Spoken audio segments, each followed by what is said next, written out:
कभी सोचा है कि कैसे किसी एक इंसान का विजन एक पूरे समाज का भविष्य तय कर सकता है? आज हम कर्नल किरोड़ी सिंह बैंसला के उसी शक्तिशाली विजन को समझने वाले हैं। वो विजन जिसने अपने लोगों को आगे बढ़ने का, प्रगति का एक बिल्कुल साफ रास्ता दिखाया।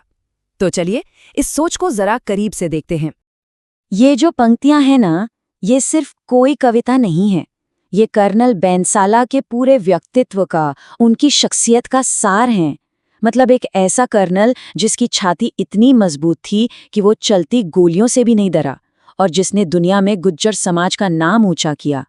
सच कहें तो ये उनके निडर और दूर की सोच रखने वाले नेतृत्व को एक सच्ची श्रद्धांजलि है। तो ये निडर कर्नल थे कौन? हम बात कर रहे हैं कर्नल किरोड़ी सिंह बैंसला की। एक ऐसा नाम जो सिर्फ एक इंसान का नहीं, बल्कि अपने आप में एक पूरे विजन का, एक पूरी सोच का प्रतीक बन गया। देखिए, उनका जो विजन था वो सिर्फ किसी तात्कालिक मुद्दे या आंदोलन तक सीमित नहीं था। नहीं, वो तो प्रगति का, आगे बढ़ने का एक पूरा का पूरा दर्शन था, एक फिलॉसफी थी। और इसी को हम गुर्जर प्रगतिशीलता का नाम दे सकते हैं। एक ऐसी सोच जिसका एक ही मकसद था, समाज को आगे ले जाना। तो सवाल उठता है कि ये गुर्जर प्रगतिशीलता आखिर है क्या चीज? देखिए, ये कर्नल बैंसला का सामाजिक तरक्की के लिए बनाया गया एक ब्लूप्रिंट था, एक नक्शा, जिसका लक्ष्य था शिक्षा, स्वास्थ्य और आर्थिक आजादी के दम पर एक मजबूत और आत्मनिर्भर समाज बनाना।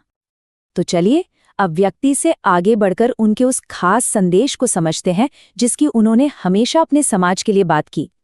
ये सिर्फ कोई ख्याल नहीं था, ये एक पुकार थी, एक खुला आह्वान था। और पता है, यही बात उनके विजन को इतना पावरफुल बनाती है। कर्नल साहब के जो आदर्श थे वो सिर्फ खोखले सपने नहीं थे, बल्कि वो एक प्रैक्टिकल रोड मैप था, एक ऐसा रास्ता जिस पर चलकर समाज सच में एक बेहतर भविष्य बना सकता था। इस पूरे विजन को, इस पूरी सोच को हम 4 सबसे जरूरी हिस्सों में बांट सकते हैं।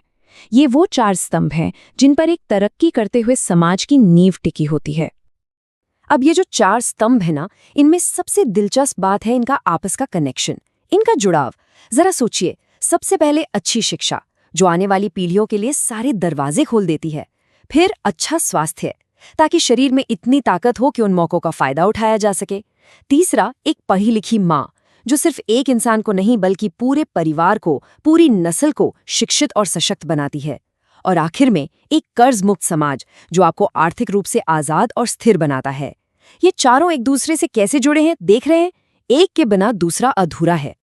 तो मतलब साफ है, ये 4 पिलर्स कोई अलग अलग मंजिलें नहीं हैं। ये तो तरक्की के एक पावरफुल फॉर्मूले के हिस्से हैं। ये एक दूसरे को ताकत देते हैं और सब मिलकर एक ही बड़े लक्ष्य की तरफ ले जाते हैं। और वो बड़ा लक्ष्य क्या है? वो पूरा का पूरा विजन इस एक लाइन में, इस एक नारे में सिमट जाता है: शिक्षित समाज, विकसित समाज। यही कर्नल बैंसला के विजन का निचोड़ है कि भाई, शिक्षा और विकास में सीधा सीधा कनेक्शन है। अगर समाज पढ़ा लिखा होगा तो वो अपने आप ऑटोमेटिकली विकसित हो ही जाएगा। जब हम इन ताकतवर विचारों और इनकी विरासत के बारे में सोचते हैं ना, तो समझ में आता है कि उनकी सोच वक्त से कितनी आगे की थी। ये एक ऐसा विजन है जो कल भी जरूरी था, आज भी है और शायद कल भी रहेगा। और ये सोच उनके इस अंतिम आह्वान में कितनी खूबसूरती से झलकती है: गुर्जरों छा जाओ, छाए रहो। ये सिर्फ एक नारा नहीं है, ये समाज के लिए एक प्रेरणा है कि हमेशा बेहतरीन करने की कोशिश करते रहो, आगे बढ़ते रहो।